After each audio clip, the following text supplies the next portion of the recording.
monks in a cave, woo-woo nonsense, waste of time, religion, or maybe I know it's good for me, but I just can't do it. These were the sorts of things that ran through my mind the first time I heard about meditation and mindfulness. My perspective has radically changed in the last 3 years. Let me explain. Time is a paradox stretching between past and future that have no reality except in our mind. The idea of time is a convention of thought and language, a social agreement. There is a deeper truth. We only have this moment. What initially sparked my interest in meditation and mindfulness was a statistic from Tim Ferriss's book, Tools of Titans.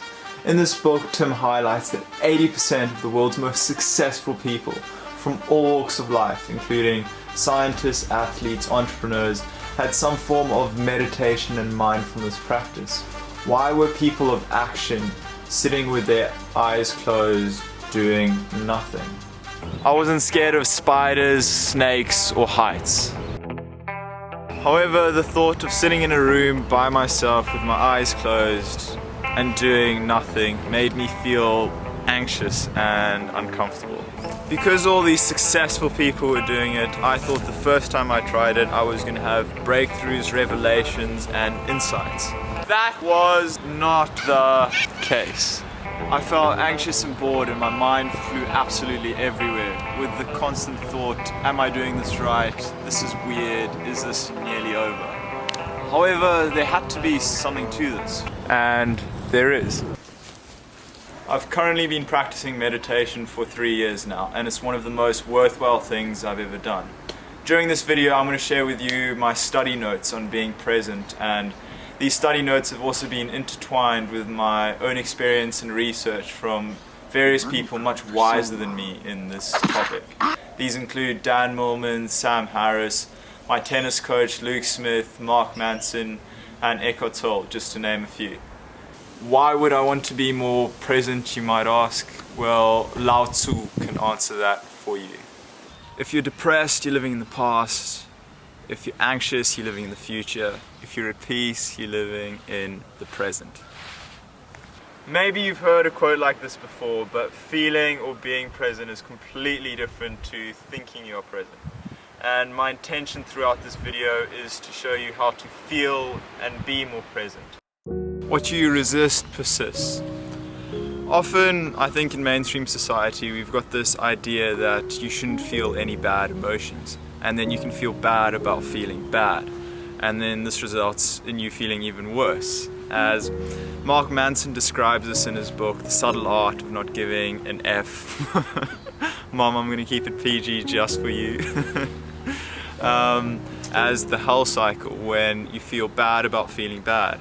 So you feel angry that you're angry at someone, then you feel guilty that you're angry, and then it just sort of perpetuates the cycle. So how do you break this? The best way I found is first accepting and then transforming later. A phrase that is often used when people are going through a tough time is suck it up. I personally think this is unhelpful at the time. I know where it's coming from, you want to toughen up, be better in that moment. However, it often represses that emotion that you've been feeling, and then it bottles up later. So a phrase that I like to use instead is let feelings flow and then let them go. This was coined from Dan Millman's book, The Way of the Peaceful Warrior. Accepting means dropping the morality between good and bad when it comes to the emotion. So it just means letting it be there, just acknowledging it, being present with it, and feeling the sensations fully without judging them with your mind and labeling it as good or bad, or I shouldn't feel like this. And then paradoxically, you often feel lighter afterwards. But the goal within feeling it isn't to feel lighter, it's just to feel it. You stop following me? Who are you? The question is, who are you? You are not your thoughts. It is estimated that humans have around 60,000 thoughts a day, ranging from positive to negative to all sorts. And therefore, if you have 60,000 thoughts a day, you are not 60,000. You experience all of the 60,000. Therefore, you can't be one of your thoughts, or you can't be your thoughts, as they're constantly changing. So The first time I heard this, it tripped me out a little bit. But an analogy that helped me with this is, imagine there are cars at a road. They're all going past. You don't observe them as good or bad, you just watch them going past. You're not the car, but you still see the car going past. Why might this be useful? As if you're having a lot of negative thoughts, you can realize you are not them, you are witnessing them, and they will pass and they will go. Losing your mind and coming to your senses. I think a lot of us can often just live predominantly in our heads, constantly analyzing and assessing and judging, which can be great to work and can be a great tool. However, if you can't switch it off, it can be very frustrating.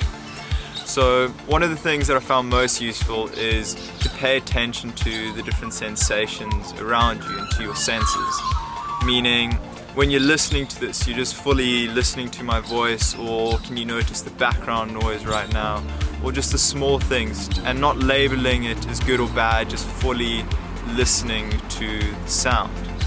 Or what can you smell as well, even if it is your own stench. My coach used to have this expression that you must feel your body, which the first time I heard it, they use it a lot in yoga.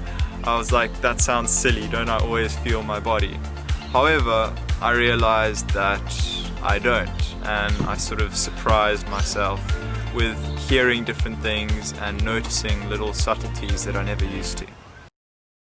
You are enough exactly as you are. The first time I heard this, I was like, what do you mean I'm enough exactly as I am? That's rubbish. I want so many things that I want to improve and so many things I want to change. How can you tell me I'm enough? I guess that was my initial fear in regards to the idea of you are enough. However, this pattern kept repeating and repeating over and over again in these meditation and mindfulness books or practices. And I was like, there must be some merit to it. My initial fear by accepting this belief was that I was going to sit on a couch like a vegetable and do absolutely nothing the whole day. However, I realized this is far from the truth, and it's actually the opposite. When you believe you're of enough, you're less scared to, I guess, put yourself out there or do something new or challenging, as your whole self-identity isn't attached to it. It's sort of like your skill set that you're building, but it's different to you. You're enough as you are, but your skill set can always be better, or you can always change or always learn. A paradox that helped me think about this more was when I was listening to Aubrey Marcus's podcast, and in this he said that you are enough exactly as you are, while simultaneously things can always be better. I love this paradox, and it helped me wrap my head around this. In Ryan Holiday's book, Stillness is the Key, he had a brilliant example of how the never enough plagued Tiger Woods during his career. Tiger Woods is a fascinating example of someone who, like, mentally on the golf course and physically on the golf course, complete mastery. But spiritually, clearly was, wrestling with some very dark demons, right? Like, and I mean, I think one of the saddest things I found out in my research is that his dad referred to the idea of enough as the E word.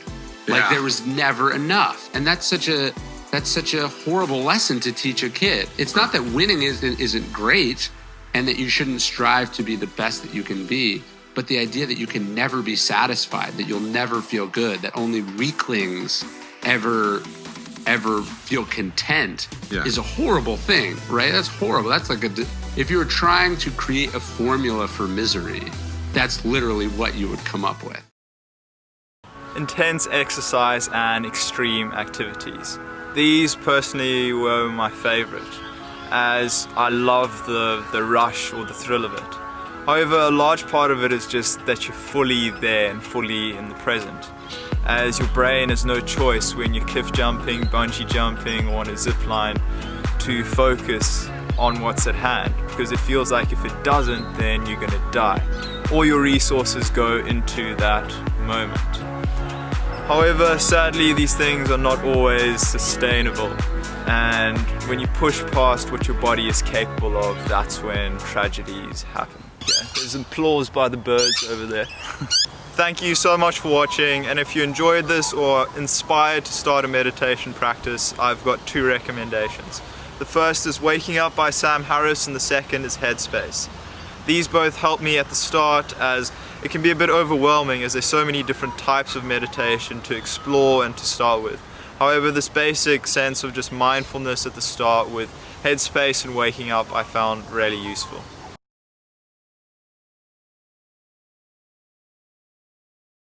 Going back means I'll have to face my past. I've been running from it for so long.